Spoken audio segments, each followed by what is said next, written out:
پورے دن کی بھاگ دوڑ اور پھر رات جاگے نے باقی کی کسر بھی نکال دی۔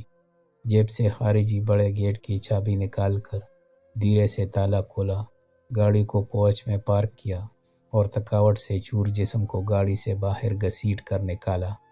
چوکیدار جو کہ مالک مکان کی اجازت سے 7 والے کوارٹر میں خواب خرگوش کے مزے لوٹ رہا تھا، گھر کے چاروں اطراف میں رات کے برقی کمکمے اپنی پوری آبتاب سے جگمگا رہے تھے، جن میں سولر سسٹم فکس تھا۔ سارا دن سورج کی روشنی سے توانائی حاصل کرتے اور غروب شمس کے ساتھ ہی بنا کسی روک رکاوٹ کے جگمگانے لگتے۔ موتی اور چنبیلی کے تازہ پھولوں کی خوشبو نے عقبی ستون کے ساتھ آگے پودے کی طرف پلٹ کر دیکھنے پر مجبور کر دیا۔ کچھ سوچ کر چند پھولوں کو اپنی محتاط انگلیوں سے چن لیا اور کمرے کا رخ کیا۔ اپنی ہمیشہ کی محتاط اور نفیس طبیعت کے تحت دھیرے سے اپنے کمرے کا دروازہ کھولا اور دبے قدموں سے اندر داخل ہو گیا۔ دیسی لال گلاب کے پتیوں نے پورے کمرے کو معطر کر رکھا تھا، مست کر دینے والی خوشبو نے اسے اپنے سحر میں جکڑ لیا۔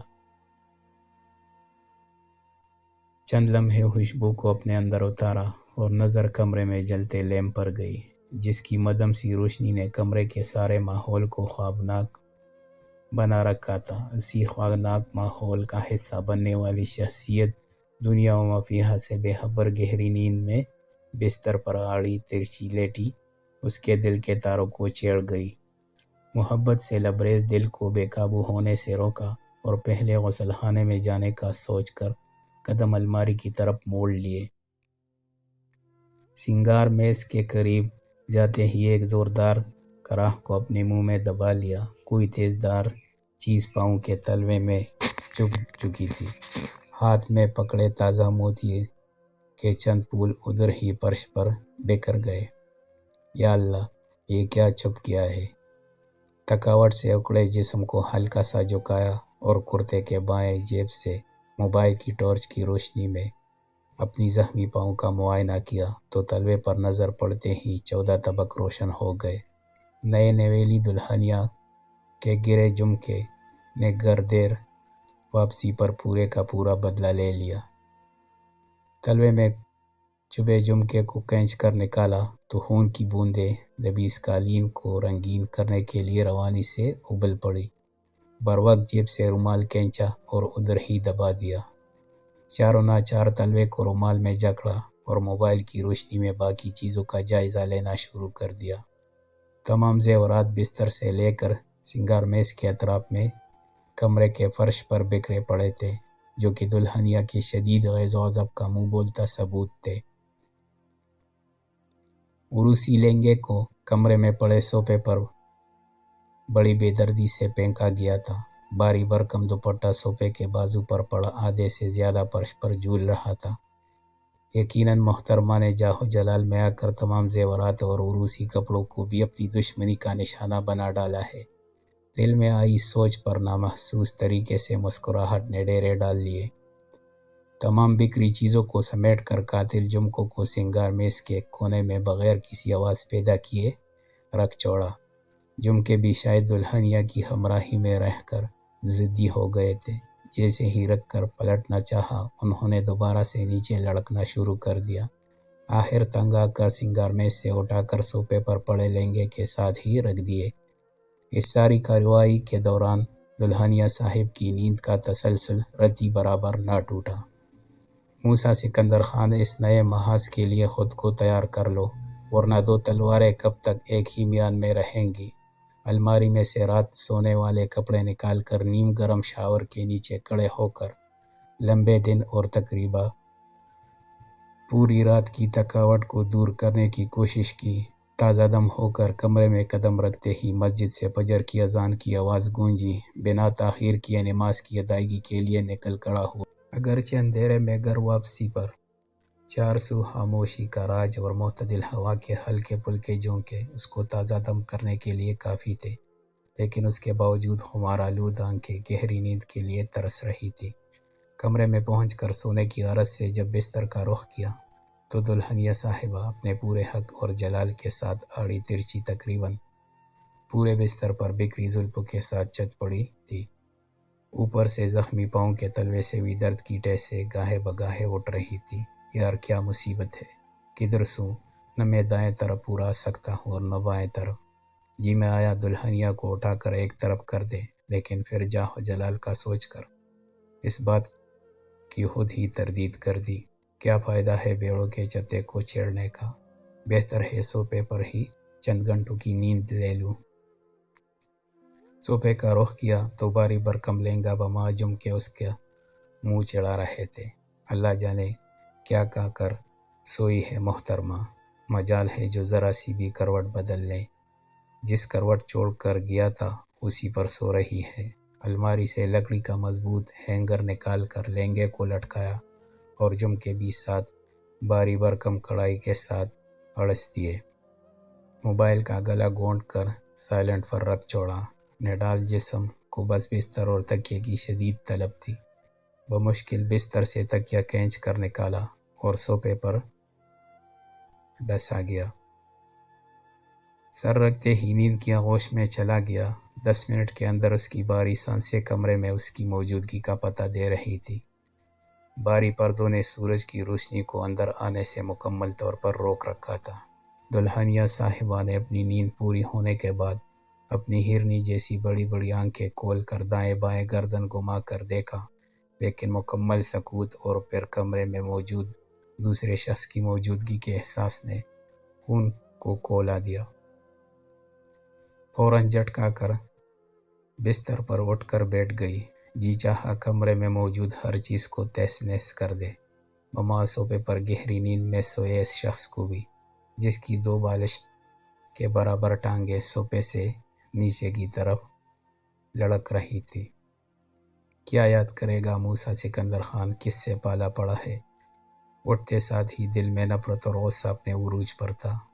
तके मांदे के कानों तक दुल्हनिया की सिलवातें शायद पहुंच चुकी थी। लड़खड़ाते कदमों के साथ चलता हुआ बिस्तर के करीब पहुंचा। वर्दा मैं सारी रात नहीं सोया, अभी चंद घंटे पहले ही सोया हूँ, लिहाजा मुझे तंग ना करे और एक साइड पर होकर सो जाए या फिर फ्रेश होकर नीचे किचन में जाकर नाश्ता करे। खाला भी को बोले जो खाना है वो बना देंगी। मूंदी आंखों के साथ तकिया हाथ में पकड़े वो बिस्तर के एक तरफ खड़ा वर्दा के हिलने का इंतजार में था। तुम मेरे ऊपर हुक्म चलाओगे? नहीं, हुक्म नहीं, दरखास्त कर रहा हूँ, मुझे सोने दे प्लीज। तो जाओ, जाकर सो जाओ, मैंने मना किया है तुम्हें नहीं। आप बोलो मुझे, समझी? मूसा ने तकिए हारे लहजे में आजिजी से बोला। मेरी ज्योति बोलती है आप तुम्हें। वर्दा गुस्से से और आई। जाओ, जो करना है कर लो, मेरे पास अभी बहस मुबाहिसे का वक्त नहीं है। मुझे शदीद थकावट है और नींद की ज़रूरत है। बराए मेहरबानी, मूसा ने लाचारगी से अपना मुद्दा बयान किया। तो जाओ, इतना बड़ा घर है तुम्हारा, कहीं भी जाकर सो जाओ। मेरी अकल काम करती है, लेकिन अब थोड़ी सी इससे पैदल हो माजरत के साथ। क्या बोला है तुमने? दोबारा से बोलो। दोबारा बोलने की हिम्मत नहीं है मेरे में। जल्दी से उठो और मुझे सोने दो। वर्दा ने दोबारा से जिद में आकर बिस्तर के दरमियान में बैठकर अपनी टांगों को लंबा करके दाएं जानिब फैला लिया, जहां मूसा शराफत की चक्की में पिस रहा था। वर्दा, मेरी शराफत का नाजायज़ा फ़ायदा न उठाओ। जब मैं सोकर उठूंगा आपको सारी तफसीलात दे दूंगा इंशाअल्लाह। मेरा आपसे वादा है। मुझे न तुम्हारी तफसीलात चाहिए और न किसी किस्म की सफाइयाँ, समझे? तुम नहीं, आप आहिस्ता आहिस्ता सीख जाओगी। मेरे अल्लाह ने अगर चाहा तो मैं तो तुम्हारी शक्ल नहीं देखना गवारा करती और सीखूंगी तुमसे अपनी शक्ल दो जाकर। मेरा तो आपसी पर शक्ल धोकर ही सोया था, बल्कि फजर की अदायगी के बाद अल्हम्दुलिल्लाह, जबकि आप गहरी नींद में थी। वर्दा ने उकड़ी गर्दन के साथ हंकारा भरा। आखिरी वार्निंग दे रहा हूँ, मुझे बिस्तर पर आने दो, वरना से क्या मुराद है तुम्हारी? इससे ये मुराद है मेरी। मूसा ने एक ही झटके में वर्दा को अपनी बाहों में बराबर लाकर सोफे पर बैठा दिया। घटिया इंसान, तुम्हारी जुर्रत कैसे हुए मुझे उठाने की?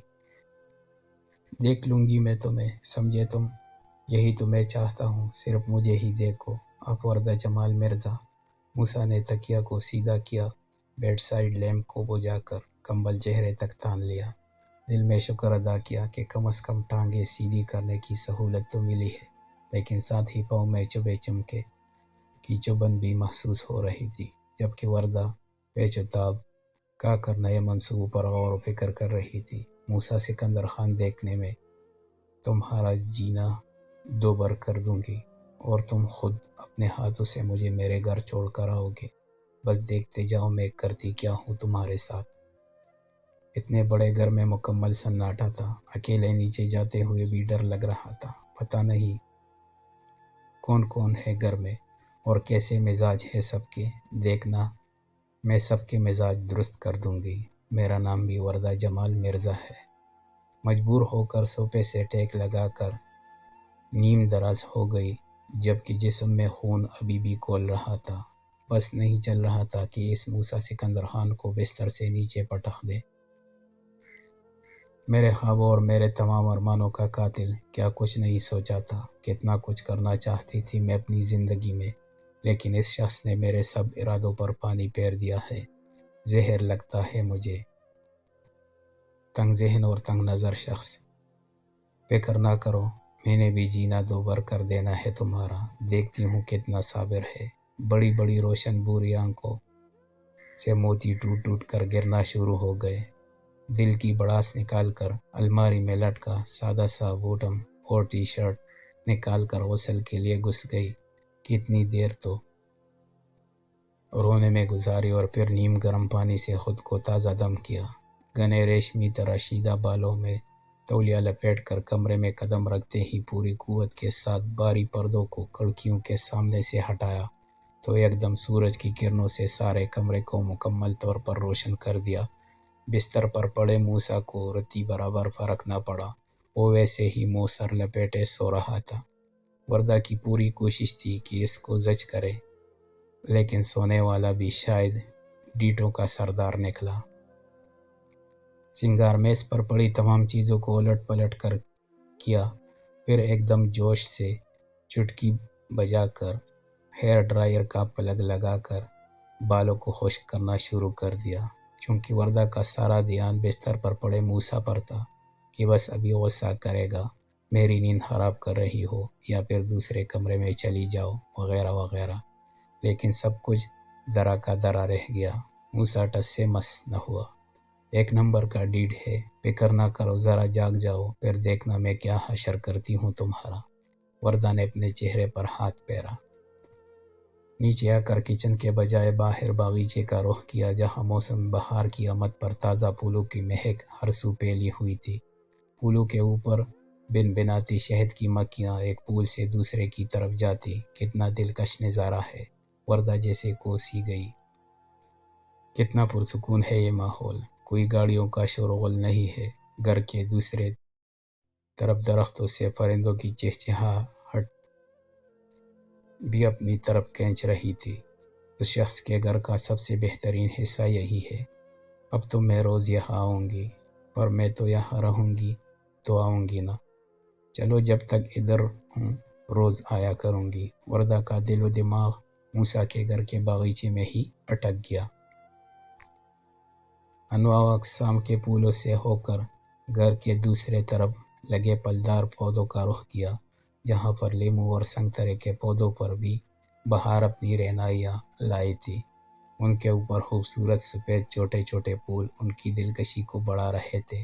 कितनी देर वर्दा इस दिलकश मंजर में कोई रही, फिर सोचा कि कल से कुछ नहीं खाया बेहतर है, किचन में चली जाऊं।